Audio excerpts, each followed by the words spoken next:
90% of the machine learning models production तक पहुंच ही नहीं पाते।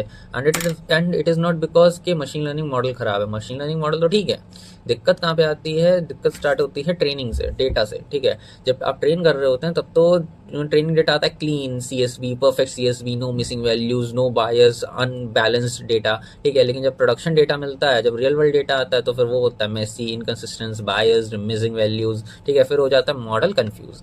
उसके बाद फिर आती है आपकी एक्यूरेसी वाला इल्यूजन। एक्यूरेसी वाले इल्यूजन में क्या होता है? नोटबुक पे तो आपका एक्यूरेसी आ रही होती है 95%, 98% या 90%, 90% से ऊपर, ठीक है। टीम हो जाती है खुश, डाल देती है उस मॉडल को प्रोडक्शन में। रियल वर्ल्ड यूजर जैसे यूज़ करता है, एक्यूरेसी डाउन, हो गया काम तुम्हारा, क्योंकि रियल वर्ल्ड सिचुएशन तुम्हारी नोटबुक थोड़ी है। फिर आ जाती है तुम्हारी दूसरी wall which is your infrastructure, ठीक है। और जिस हिसाब से GPU के प्राइसेस जा रहे हैं और जिस हिसाब से क्लाउड के प्राइसेस जा रहे हैं, infrastructure is a big thing, ठीक है। तो ट्रेनिंग तो एक चीज़ है, उसके बाद मॉडल को सर्व करना, डिप्लॉय करना, स्केल करना, मॉनिटर करना, this is what actual engineering is, ठीक है। तो यहाँ most of the ML projects मर जाते हैं, ठीक है। और कभी कभी मॉडल्स टेक्निकली सही होते हैं, बट वो दूसरी ही किसी और ही बिजनेस प्रॉब्लम को सॉल्व कर रहे होते हैं, ये भी दिक्कत है।